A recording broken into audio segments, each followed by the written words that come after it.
Ako po ay naniniwala na bawat isa sa atin may kakayahang magtagumpay sa buhay.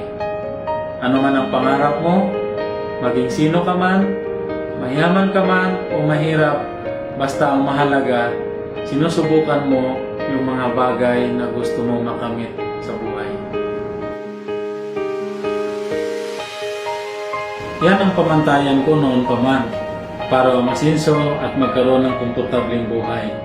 Makapag-drive ng sariling sasakyan, magkaroon ng magandang bahay, magkaroon ng ipon sa bangko, makapag-aral ang mga anak ko sa magandang paaralan, at makapagbakasyon kung saan-saan. Kaya natin magtagumpay sa buhay.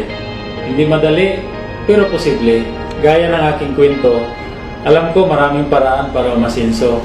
Pero dahil hindi ako nakapagtapos ng pag-aaral, hindi ko alam kung paano. Sa katayuan ko sa buhay, hindi ko naisip na mamili ng trabaho noon. Kaya nagsusumikap ako anuman ang mapasukan kong trabaho. Naging waiter ako, LPG boy, at construction worker. Mahaba ang oras at pagod na nilalaan ko sa trabaho. Pero kulang pa din ang kinikita ko. Ang mga katrabaho ko nga noon, umidad na lang sila pero hindi pa rin sapat yung kinikita nila. Kaya naisip ko, hindi ito ang buhay na gusto ko. Hindi ko makukuha ang mga pangarap ko dito.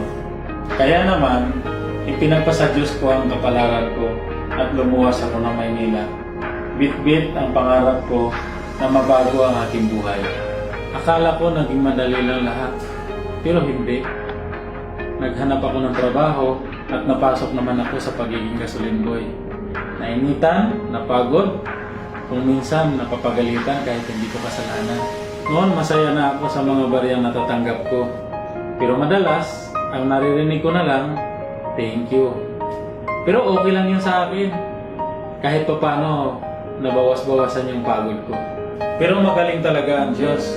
Sadyang ibibigay niya ang kasagutan na hihilingin mo sa tamang panahon at kung handa ka na. Hanggang dumating ang health wealth sa buhay ko sa tulong ng aking pinsan na si Peter. Grabe! Hindi ako makatulog noon dahil sa oportunidad na nakita ko. Higit sa lahat, sa maraming tao na nabago ang buhay dito.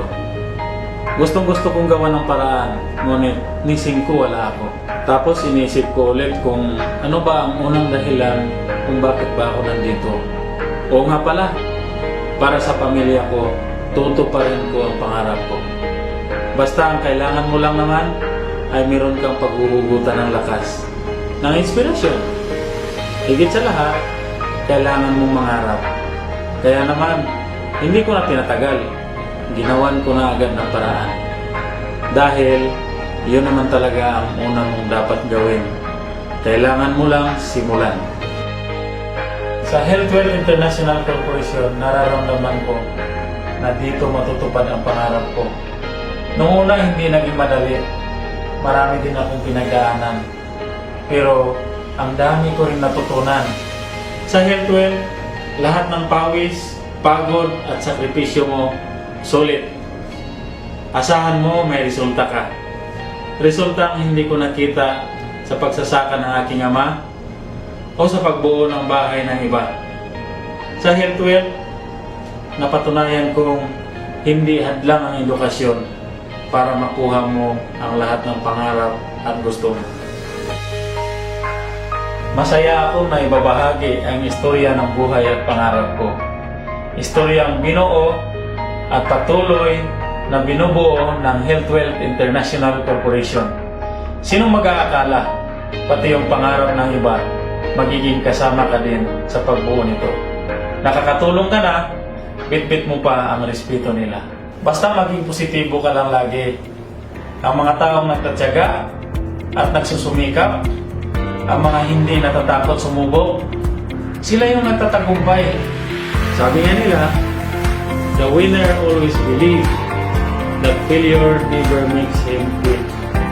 Ako po si Christopher Ibao, dating gasoline boy.